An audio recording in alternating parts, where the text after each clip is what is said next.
परछाई एपिसोड 226। अब आगे। विवेक आंखों में खौफ लिए कहता है, मुझे लगता है कि सुहानी की जान खतरे में है। ये सुनकर निशा की आंखें हैरानी से बड़ी हो जाती है और वो भी विवेक की तरह परेशान होने लगती है। निशा बौखलाहट के साथ कहती है, विवेक, ये तुम क्या कह रहे हो? तुमसे किसने कहा कि सुहानी? निशा ये कहते हुए रुक जाती है। विवेक अपने सपने को याद करने की कोशिश करते हुए कहता है, मैंने सपने में उस रात को फिर से देखा जब मैं और सुहानी उस सुरंग से विशिंग वेल के अंदर जा रहे थे। उस रात मृदुला ने हम पर अटैक किया था और हमें उसी आदमी ने बचाया था। निशा कंफ्यूज होकर कहती है, किस आदमी ने?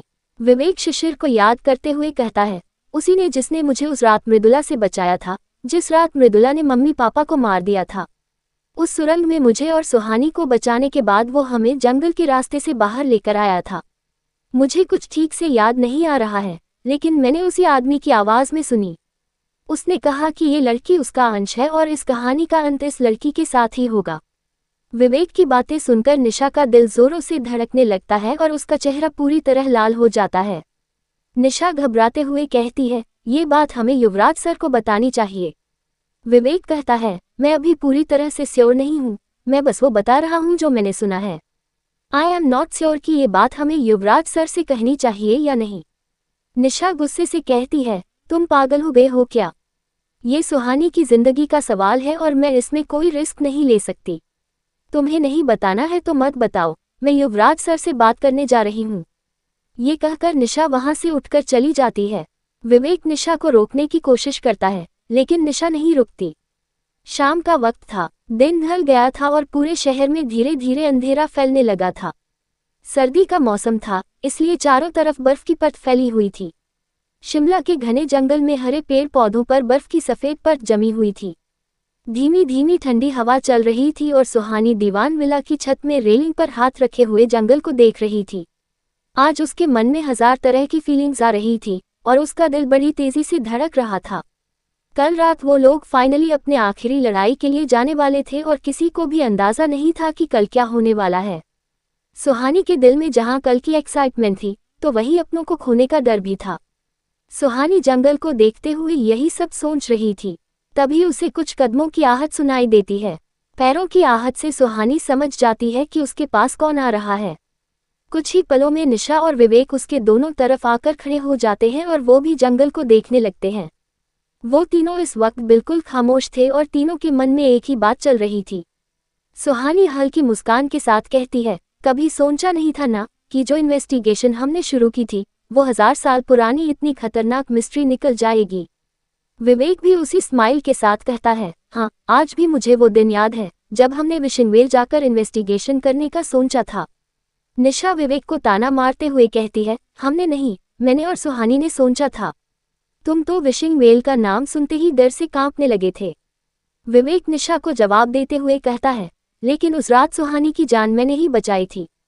निशा उस रात को याद करते हुए कहती है, हम और सबसे अजीब बात यह है कि हमें लगता था पद्मिनी सबसे बड़ी विलन है, लेकिन वो तो हमारा सबसे बड़ा सपोर्ट निकली। सुहानी मुस्कुराते हुए कहती है, तुमको पता है, तुम दोनों पागल हो।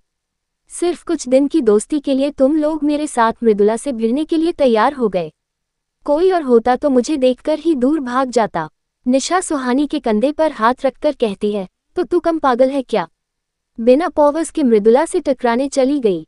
सुहानी निशा और विवेक का हाथ अपने हाथों में लेकर कहती है, पता नहीं फिर कभी ये कहने की मौका मिलेगा या नहीं, इसलिए आज मैं तुम दोनों से ये कहना चाहती हूँ, थैंक यू सो मच यार। तुम दोनों ने कभी मेरा साथ नहीं छोड़ा। जब किसी ने मुझ पर भरोसा नहीं किया तब भी तुम दोनों मेरे साथ खड़े थे। You guys are the biggest achievement of my life. ऐसी दोस्ती मैंने कहीं नहीं देखी है। ये कहते हुए सुहानी की आंखें भर आती है। निशा और विवेक का भी इस वक्त यही हाल था। तीनों को एक दूसरे की बहुत चिंता हो रही थी। उन्हें दिल ही दिल में ये डर भी था कि कल रात के बाद वो एक दूसरे को देख पाएंगे भी या नहीं। इससे आगे उन तीनों से कुछ भी कहा नहीं जाता और वो एक दूसरे को हग कर लेते हैं। अगले दिन शाम का वक्त था। दीवान विला के लिविंग एरिया में सभी बैठे हुए थे, सिवाय सुहानी के। लिविंग एरिया में बिल्कुल खामोशी थी। सभी के चेहरे पर स्ट्रेस साफ देखा जा सकता था। समायरा उस खामोशी को तोड़ते हुए कहती है, पद्मिनी का कुछ पता चला? युवराज कहता है, नहीं। वो मुझसे सिर्फ तब कनेक्ट करती है जब उसे करना होता है।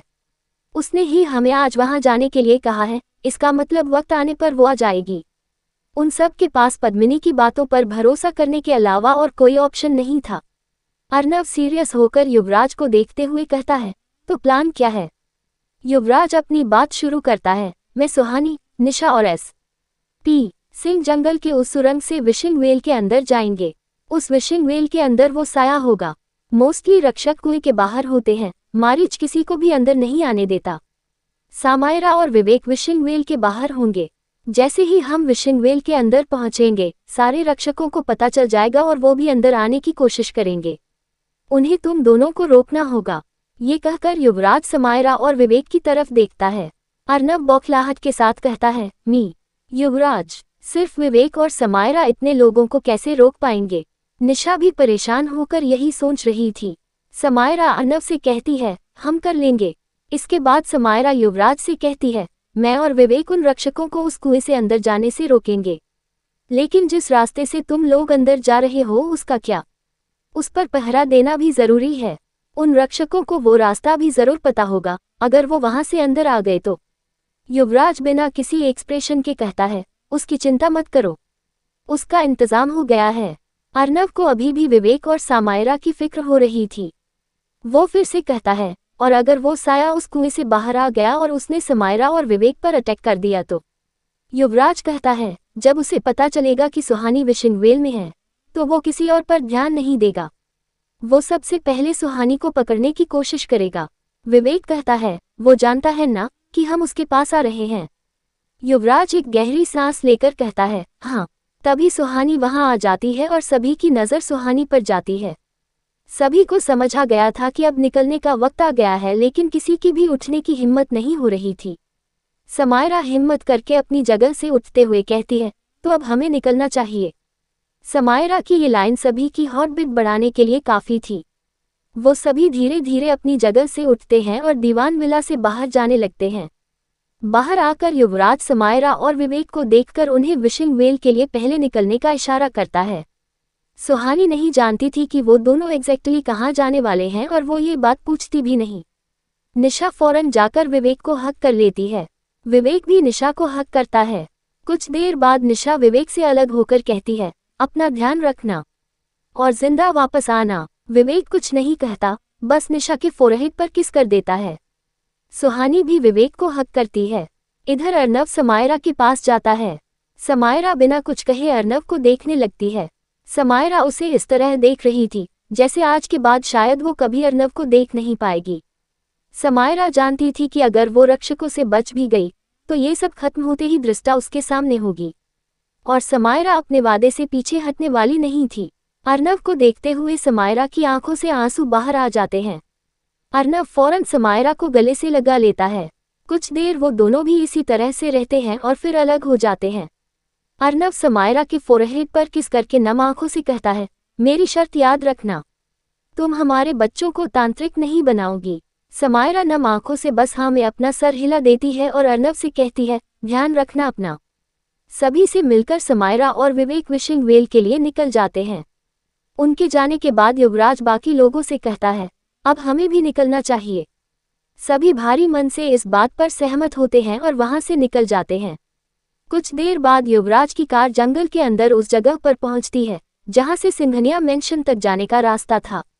कार के रुकने पर सभी बाहर आते हैं। जब उनकी नज़र सिंघनिया मेंशन के एग्जिट पॉइंट पर जाती है तो सभी चौंक जाते हैं। वहां एक लंबा चौड़ा आदमी खड़ा था। ये शिशिर था, वही आदमी जिसने विवेक को जान बचाई थी। कार से उतरते ही युवराज तेजी से चलते हुए शिशिर के सामने आकर खड़ा हो जाता है। बाकी के लोग भी हैरान होकर वहां आते हैं।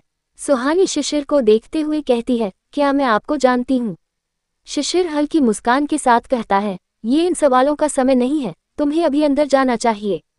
ये सुनकर सुहानी आगे कुछ नहीं कहते। युवराज शिशिर की आंखों में देखते हुए कहता है, क्या तुम अकेले यहाँ संभाल लोगे?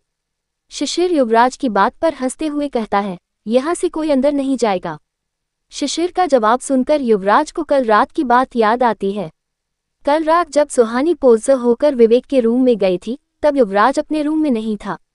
उस रात युवराज को कोई चीज बार बार क्लिक कर रही थी और उसे ऐसा लग रहा था जैसे एक बार तो उसे भैरवनाथ की गुफा में जाना चाहिए। यही सोचकर युवराज वहां गया था और उसे शिशिर मिल गया। उस बात को याद करने के बाद युवराज कहता है, ठीक है, हम अंदर जा रहे हैं। शिशिर हाँ में अपना सर हिला देता है। युवराज, सुहानी, अर्नव और निशा उस सुरंग के अंदर जाने लगते हैं। पहले युवराज अंदर जाता है, फिर सुहानी और फिर निशा। आखिरी में जब अर्नव सुरंग के अंदर जाने ही वाला होता है तभी शिशिर उसके सामने एक कटार बढ़ा देता है। अर्नव कंफ्यूज होकर कहता है, ये क्यों? शिशिर जवाब देता है, अगर किसी रक्षक से सामना हो जाए तो इससे वार करना। तुम्हारी बंदूक यहाँ कोई काम नहीं आएगी। अर्नव शिशिर से वो कटार लेता है और अंदर चला जाता है। उनके अंदर जाने के बाद शिशिर के चेहरे की वो स्माइल गायब हो जाती है और वो सीरियस होकर अपने सामने देखने लगता है। वो रास्ता बहुत संकरा था और अंदर बिल्कुल अंधेरा था। युवराज बिना किसी रोशनी के आगे बढ़ रहा था, लेकिन सुहानी, निशा और अर्नव को अपने फोन की रोशनी की जरूरत पड़ रही थी। कुछ देर चलने के बाद आखिर वो सभी उस दरवाजे के पास पहुंच ही जाते हैं जहां से विशिंग वेल की गर्द शुरू होती थी। उस दरवाजे को देखते ही सुहानी को अपना वो सपना याद आता है। सुहानी युवराज से कहती है, युवराज सर, संभल कर, इसके पीछे कोई हो सकता है। युवराज एक गहरी सांस लेकर दरवाजे की हैंडल पकड़ लेता है। सुहानी, निशा और अर्नव भी अब अलर्ट मोड पर थे। युवराज एक झटके से उस दरवाजे को खोल देता है और सामने से होने वाले अटैक को फेस करने के लिए एक्टिव हो जाता है। लेकिन सामने से कोई हमला नहीं होता। ये देखकर सभी चौंक जाते हैं। अर्नव कहता है, किसी ने अटैक क्यों नहीं किया? निशा जवाब देती है, हमारे स्वागत की कुछ और तैयारी कर रखी होगी। युवराज दरवाजे के दूसरी तरफ आ जाता है और उसके पीछे बाकी लोग भी अंदर आ जाते हैं। सुहानी, निशा और युवराज पहले भी विशिंग वेल के अंदर आए थे। अर्नव का ये पहली बार था। कुएं के अंदर काफी बड़ा स्पेस था और बहुत सी बड़ी बड़ी गुफाएं थी। वो जगह किसी भूल भुलैया की तरह लग रही थी। अंधेरे की वजह से वो जगह काफी भयानक भी दिख रही थी। अर्नव हैरानी से अपने आसपास देखते हुए कहता है, ओह माय गॉड, क्या ये किसी कुएं के अंदर का स्पेस है? ये इतना बड़ा कैसे हो सकता है? निशा ऊपर देखकर कहती है, ओह शिट, हम विशिंग वेल के ठीक नीचे खड़े हैं। ये सुनकर सभी ऊपर देखते हैं। उन्हें गोल शेप में काला आसमान और कुछ पेड़ पौधे दिखाई देते हैं। ये सब देखकर सुहानी कहती है, अब आगे क्या? युवराज कहता है, क्या तुम बता सकती हो कि इस वक्त वो कहाँ है? इधर विवेक और समायरा विशिंग वेल के बाहर खड़े थे। उनके कान में ब्लूटूथ लगा हुआ था और उन्हें पता चल गया था कि वो लोग विशिंग वेल के अंदर आ चुके हैं। समायरा अलर्ट होकर अपने आसपास देखते हुए कहती है, तैयार रहना, वो आने ही वाले हैं। विवेक भी उसी नज़र से अपने आसपास देखते हुए कहता है, हाँ, मुझे तो ये भी देखना है कि दृष्टा ने मुझे कितना अपडेट किया है। विवेक की बात पूरी होते ही वहाँ का माहौल अजीब तरह से बदलने लगता है। समायरा सीरियस होकर कहती है, अपनी पोजीशन ले लो। समायरा के कहने पर विवेक कुएं के दूसरे हिस्से पर पहुंच जाता है। अब समायरा और विवेक कुएं के दो किनारों पर एक दूसरे की तरफ पीठ करके खड़े थे। वहां आसपास पूरी तरह से किसी तरह का काला धुआं फैलने लगता है और धीरे धीरे कई लोग सामने आने लगते हैं। वो सभी दिखने में बहुत खतरनाक लग रहे थे। किसी की हाइट बहुत ज्यादा थी तो किसी के बाल अघोरी की तरह हो चुके थे। किसी की शक्ल राक्षस की तरह थी तो कुछ नॉर्मल इंसान लग रहे थे।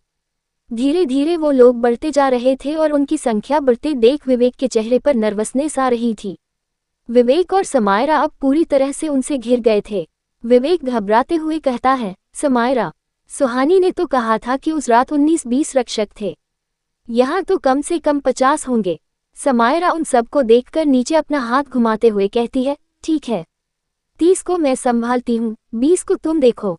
विवेक दुखी होकर कहता है, मुझसे तो एक भी देखा नहीं जा रहा है। आगे की स्टोरी के लिए कमेंट कीजिए।